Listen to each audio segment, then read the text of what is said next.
By all means, eat your words. I used to work as a food receiver in a retirement home kitchen. I won't say name, but I will say it sounds vaguely Nordic. When I took over as food receiver in the primary kitchen, didn't have much training. I was just told, you helped the previous guy. You know the most. Job is yours now. Over the next almost 8 years. Got that place maximized for peak use of space. Every now and then we would get a new head chef. And they always made the mistake of trying to run it like a restaurant. Usually in about 2 weeks they'd realize that it was a different vibe and tone. And adjust accordingly. Had a great head chef as a boss for about 5 years. He knew that since deliveries were food and to some degree perishable, my schedule needed to be a little fluid and flexible to account for late deliveries while not having me rack up overtime. We worked out a great system where I basically set my own hours and got everything done. Fast forward to a regime change. Head chef was a tool.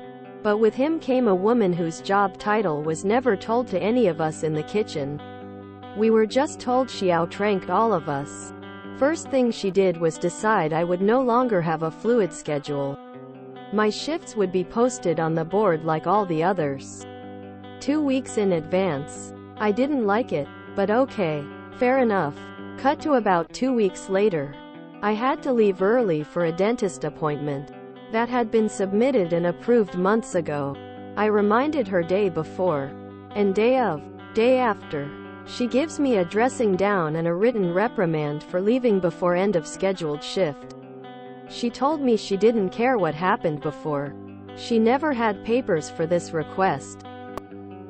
Luckily for me, the head of entire dining department, even above head chef, told her that she had been given all those time off approved papers when she started.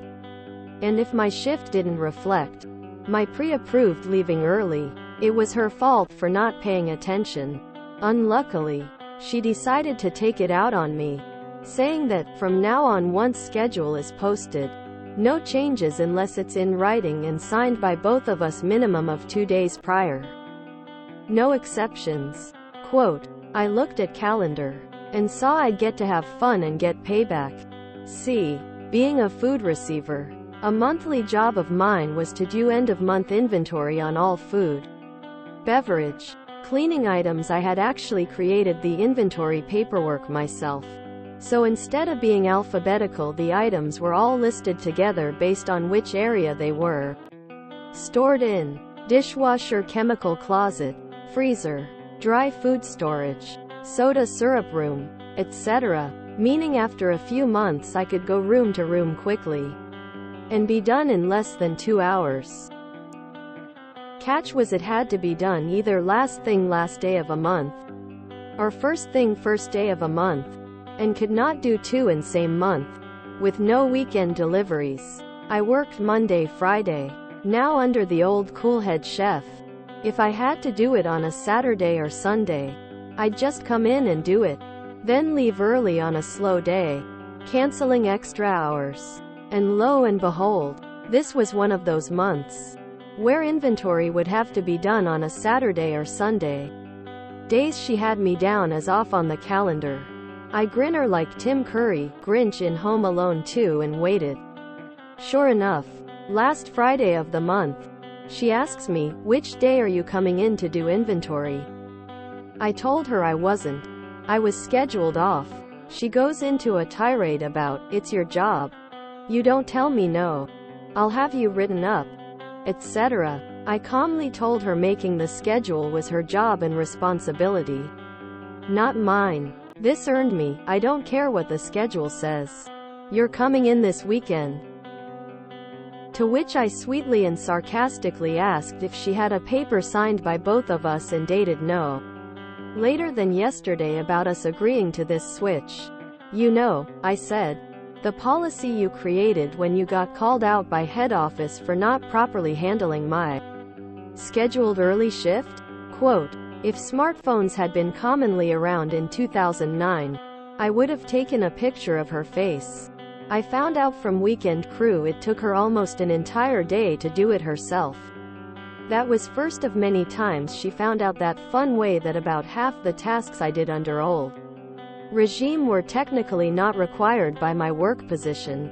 I just did them when I had extra time to help a boss I respected. I'm wondering how long did she, and the chef who brought her in, last?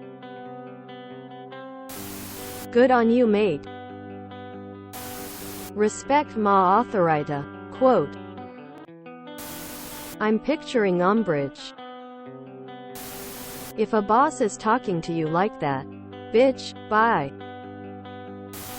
I think her expression probably resembled someone who had found a wasp on the lavatory roll just after wiping. Considering this was some sort of vaguely defined kitchen floor manager in a role that didn't exist beforehand. Nepo hire? I love this. Hee hee. Up. If I'd been in your shoes, my nipples would explode with delight. That came out wrong. Or did it? Anyway, thanks for sharing this.